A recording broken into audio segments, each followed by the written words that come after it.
শুভ সকাল সবাইকে আমন্ত্রণ জানাচ্ছি 21 বিজনেসে সঙ্গে আছি রহমান রণ। দর্শক অনুষ্ঠানের মাধ্যমে আমরা জানিয়ে দেব দেশ বিদেশের ব্যবসা বাণিজ্য অর্থনীতি ও শেয়ার বাজারের সর্বশেষ খবরাখবর। দর্শক শুরুতে জানিয়ে দিচ্ছি দেশের পুঁজিবাজারের সর্বশেষ খবরাখবর। শেয়ার বাজারের এই মুহূর্তের খবর নিয়ে অপেক্ষা করছেন সহকর্মী হিরোজমান, চলে যাচ্ছি তার কাছে।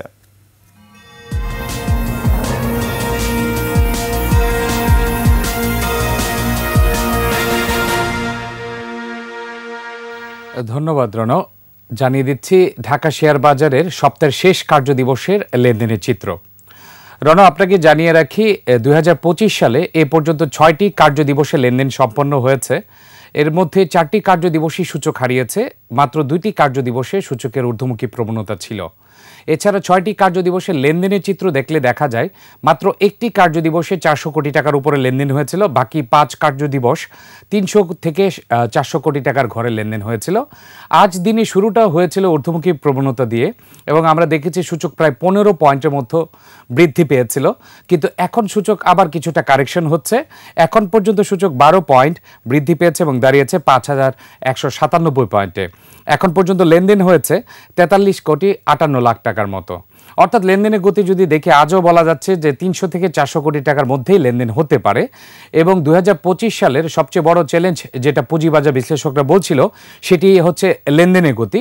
এবং 6 কার্যদিবস বাদ দিলে আজ হচ্ছে 7ম কার্যদিবস 2025 সালের। এই 7 কার্যদিবসে কিন্তু আমরা দেখতে পাচ্ছি লেনদেনের গতি কিছুটা কম রয়েছে। তো এখন পর্যন্ত লেনদেন যদিও 43 কোটি 58 লাখ টাকার মতো লেনদেন হয়েছে, তাও পুরো দিনটাই বাকি আছে। দেখা যাক দিন শেষে লেনদেন কেমন হয়। মোট লেনদেন হওয়া কোম্পানিগুলোর মধ্যে 204টি কোম্পানির দর বৃদ্ধি পেয়েছে, কমেছে 38টি কোম্পানির শেয়ারের দাম। টপ 20-তে যে সকল কোম্পানিগুলো রয়েছে লেনদেনের দিক থেকে সেগুলো জানিয়ে দিচ্ছি। প্রথম 10টি কোম্পানির নাম জানিয়ে দিব: Aftab auto, Agni systems, fine foods, ফেকডিল, Midland bank, Pubali bank, dragon sweater. 8ম অবস্থানে রয়েছে এসবিএসসি ব্যাংক, 9ম অবস্থানে রয়েছে ইন্ট্রাকো, 10ম অবস্থানে রয়েছে লিগেসি ফুটওয়্যার। এবং প্রথম অবস্থানে থাকা আফতাব অটো এই পর্যন্ত লেনদেন হয়েছে প্রায় 9 কোটি টাকার মতো। অগ্নি সিস্টেম লেনদেন হয়েছে অ্যাকচুয়ালি 12 কোটি টাকার মতো। আপনাকে জানিয়ে দিচ্ছি শতাংশের দিক থেকে কোন কোন কোম্পানিগুলো এখন পর্যন্ত সবচেয়ে বেশি দর বৃদ্ধি পেয়েছে। শতাংশের দিক থেকে এখন পর্যন্ত দর বৃদ্ধি পেয়েছে সবচেয়ে বেশি পায়োনিয়ার ইন্স্যুরেন্স, দ্বিতীয় অবস্থানে রয়েছে ফার্স্ট ফাইন্যান্স, তৃতীয় অবস্থানে রয়েছে প্রোগ্রেসিভ লাইফ, চতুর্থ অবস্থানে মেঘনা সিমেন্ট, পঞ্চম অবস্থানে স্ট্যান্ডার্ড সিরামিক, ষষ্ঠ অবস্থানে এসকেওয়ান নিট, সপ্তম অবস্থানে দুলামিয়া কট, 8ম অবস্থানে ফার্স্ট ফাইন্যান্স, 9ম অবস্থানে জাহিন স্পিনিং মিলস এবং 10ম অবস্থানে দেশবন্ধু। শতাংশের দিক থেকে দেখে নিলাম দর বৃদ্ধি পেয়েছে কোন কোন কোম্পানিগুলো সবচেয়ে বেশি। এখন দেখে নিচ্ছি দর হারিয়েছে কোন কোন কোম্পানিগুলো সবচেয়ে বেশি। সুরিদ রয়েছে প্রথম অবস্থানে দর হারানোর শীর্ষে, দ্বিতীয় অবস্থানে রয়েছে আলহাজ টেক্সটাইল, অলিম্পিক অ্যাক্সেসরিজ রয়েছে তৃতীয় অবস্থানে, চতুর্থ অবস্থানে রয়েছে মেঘনা কনডেন্স মিল্ক, স্ট্যান্ডার্ড ইন্স্যুরেন্স রয়েছে পঞ্চম অবস্থানে, ষষ্ঠ অবস্থানে সাফকো স্পিনিং মিলস, সপ্তম অবস্থানে এসবিএসসি ব্যাংক, অষ্টম অবস্থানে বার্জার পেইন্ট, নবম অবস্থানে এশিয়া প্যাসিফিক ইন্স্যুরেন্স এবং 10ম অবস্থানে রয়েছে খুলনা প্রিন্টিং। দেখে নিলাম টপ ট্রেড, গেইনার, লুজার। এবং এখন সর্বশেষ আবার একটু দেখে নিচ্ছি টপ ট্রেডে এখন বর্তমানে কোন কোন কোম্পানিগুলো রয়েছে। এবং টপ ট্রেডে এখনও যদি আমরা দেখি লেনদেনের চিত্র কিছুটা পরিবর্তন হয়েছে। অগ্নি সিস্টেমস এটি এখন প্রথম অবস্থানে চলে এসছে, 13 কোটি 57 লাখ টাকার মতো লেনদেন হয়েছে। আফতাব অটো দ্বিতীয় অবস্থানে এসছে, 9 কোটি 41 লাখ টাকার মতো লেনদেন হয়েছে। ফাইন ফুড তৃতীয় অবস্থানে, এটি লেনদেন হয়েছে মাত্র 1 কোটি 30 লাখ। অর্থাৎ প্রথম 2টি কোম্পানি সবচেয়ে বেশি লেনদেন হচ্ছে টপ ট্রেড হওয়া কোম্পানিগুলোর মধ্যে। যেহেতু লেনদেনই হয়েছে প্রায় 44 কোটি টাকার মতো, এর মধ্যে 44 কোটি টাকার মধ্যে প্রায় 24 কোটি টাকা লেনদেন হচ্ছে মাত্র 2টি কোম্পানির। এছাড়া বাকি সবগুলো কোম্পানি মিলে লেনদেন হচ্ছে 20 কোটি টাকার মতো। অর্থাৎ আজও দেখতে পাচ্ছি কিছুটা মিশ্র প্রবণতা রয়েছে, তবে আশা করি গত 2 কার্যদিবসের মতো নিম্নমুখী প্রবণতা নাও থাকতে পারে। লেনদেনের গতিটা মন্থরই রয়েছে বাকি অন্যান্য কার্যদিবসের মতো। তো এই ছিল আমার হাতে ঢাকা শেয়ার বাজারের লেনদেনের চিত্র। হিরো, আপনাকে অনেক ধন্যবাদ। এবার এশিয়ার প্রধান শেয়ার বাজারের খবরাখবর।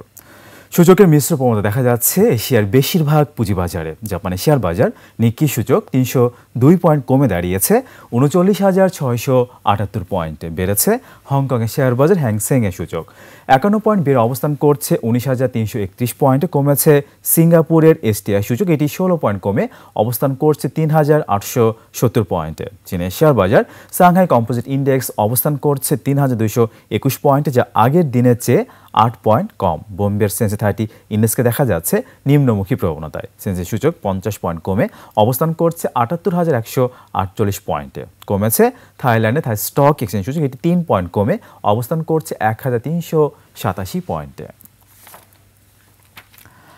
এবার দেশ বিদেশের ব্যবসা বাণিজ্য অর্থনীতির আরও কিছু সংবাদ।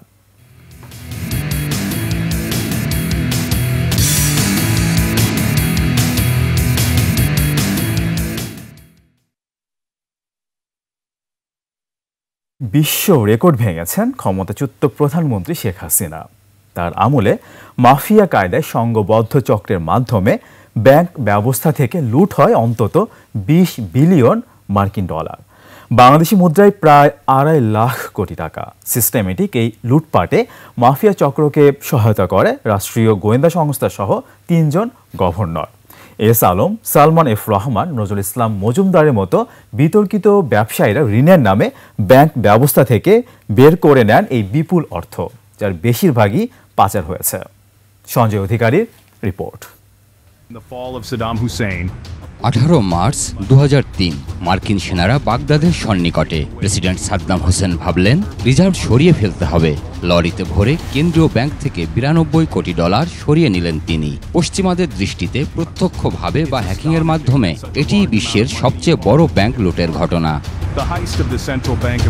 তবে ঋণের নামে বাংলাদেশের ব্যাংক খাতে গত 1 দশকে যা হয়েছে তা অতীতের সব বিশ্ব রেকর্ড ভেঙেছে। সংঘবদ্ধ একটি মাফিয়া চক্র লুট করেছে অন্তত 20 বিলিয়ন মার্কিন ডলার।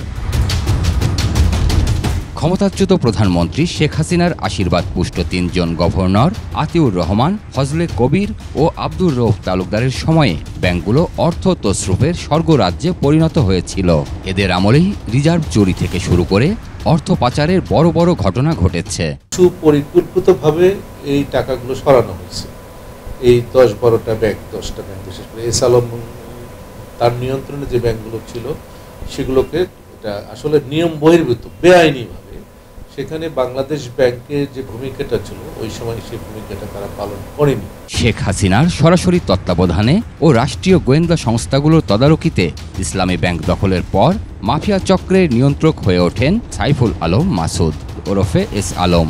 ইসলামী ব্যাংকের 1,75,000 কোটি টাকা ঋণের মধ্যে প্রায় 88,000 কোটি টাকা একাই বের করে নিয়েছেন এস আলম গ্রুপের সাইফুল আলম মাসুদ।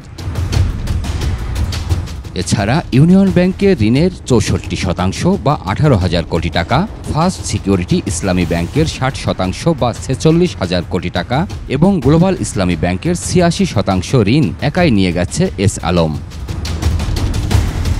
একইভাবে সোশ্যাল ইসলামী ব্যাংক, জনতা ব্যাংক, রূপালী ব্যাংক এবং ইউসিবিতেও বড় থাবা বসিয়েছে এস আলম গ্রুপ। হাসিনার পতনের পর দেশের যে 12টি ব্যাংক ও আর্থিক প্রতিষ্ঠানের পরিচালনা পর্ষদ ভেঙে দিয়েছে কেন্দ্রীয় ব্যাংক, এর 10টির মালিকানায় যুক্ত ছিল বিশ্বের সবচেয়ে কুখ্যাত এই ব্যাংক লুটেরা। গত 10-12 বছরে এই ব্যাংকগুলোকে রাজনৈতিক ভাবে শক্তিশালী যে মালিক পক্ষ ছিল সেখানে, বিশেষ করে আমরা দেখেছি S Alam group, Sikdar group, এরা একেবারে অ্যাবিউজ করেছে সর্বোচ্চ পর্যায়ে। 70-80% অ্যাসেট মানে লোন ডিফল্টে চলে গেছে। এগুলো ফেরত পাওয়ার সম্ভাবনা খুব কম, কারণ এগুলো বেশিরভাগই টাকাগুলো ওই মালিক পক্ষগুলো নিয়ে পাচার করে দিয়েছে। ব্যাংক ডাকাতদের আর একজন সালমান এফ রহমান। সাবেক প্রধানমন্ত্রী হাসিনার এই উপদেষ্টা ব্যাংক খাত থেকে বের করেছেন প্রায় 5 বিলিয়ন ডলার বা 50,000 কোটি টাকা। জনতা ব্যাংকে বেক্সিমকো গ্রুপের ঋণের পরিমাণ প্রায় 25,000 কোটি টাকা, এর মধ্যে 20,000 কোটি টাকা খেলাপির খাতায়। সব মিলে জনতা ব্যাংকের মোট 60,489 কোটি টাকা খেলাপি ঋণের 32%ই সালমান এফ রহমানের বেক্সিমকো গ্রুপের। রাষ্ট্রায়ত্ত সোনালী, রূপালী, অগ্রণী ও বেসরকারি ন্যাশনাল এক্সিম এবি ইসলামী ব্যাংক সহ আরও কয়েকটি ব্যাংক থেকে সালমান ঋণের নামে লুট করেছেন আরও 25,000 কোটি টাকা। জয় শেখ হাসিনা। ব্যাংক খাতের আরেক mafia Nazrul Islam Majumdar. Exim bank ও পিএবির এই সাবেক চেয়ারম্যানকে বলা হয় শেখ পরিবারের ব্যাংক খাতের ক্যাশিয়ার। ব্যাংক খাত থেকে চাঁদাবাজি করে হাসিনার তহবিল ভারী করেছেন তিনি। ঋণের নামে নিজেও নিয়েছেন বিপুল অর্থ। সিআইডির তথ্য মতে ব্যাংক থেকে কমপক্ষে 21,000 কোটি টাকা লুট করেছেন নাসা গ্রুপের নজরুল ইসলাম মজুমদার। অর্থনৈতিক শ্বেতপত্র প্রণয়ন কমিটির প্রতিবেদন বলছে, দেশের ব্যাংক খাতে দুর্দশাগ্রস্ত ঋণ এখন 6,75,000 কোটি টাকা, যা শেখ পরিবার ঘনিষ্ঠ ব্যাংক মাফিয়াদের লুটপাটের ভয়ঙ্কর চিত্র। বাংলাদেশের যারা টাকাটা বাইরে নিয়ে গেছে তাদের কিন্তু কোনো না কোনো লিগেসি এবং তাদের এঙ্গেজমেন্ট কিন্তু এই দেশে আছে। বেনামি সম্পদ এবং তাদের আত্মীয় স্বজনের মাধ্যমেও যে সমস্ত সম্পদ তারা আরোহণ করেছেন কিংবা সেগুলো দিয়ে ম্যানেজ করছেন, সেই জায়গাগুলোতে পর্যন্ত আপনার হাত দিতে হবে। ব্যাংক লুটের মূল পৃষ্ঠপোষক হাসিনা পালিয়ে আছেন ভারতে। মাফিয়া লিডার এস আলম বিদেশে বসে মাঝে মাঝে ফোঁস করছেন, আবার কারো জায়গা হয়েছে জেলে। তবে লুটের অর্থ বেশিরভাগই পাচার হয়ে গেছে। এসব অর্থ ফিরিয়ে আনাই ব্যাংক খাতের জন্য সবচেয়ে বড় চ্যালেঞ্জ বলছেন বিশেষজ্ঞরা। সঞ্জয় অধিকারী, 21 টেলিভিশন, ঢাকা। দর্শক, এবার নিচ্ছি একটা বিরতি। দুপুর 1:30 আবার ফিরে আসবে বিজনেসে আরও আয়োজন নিয়ে। দেখার আমন্ত্রণ রইল, সঙ্গেই থাকুন।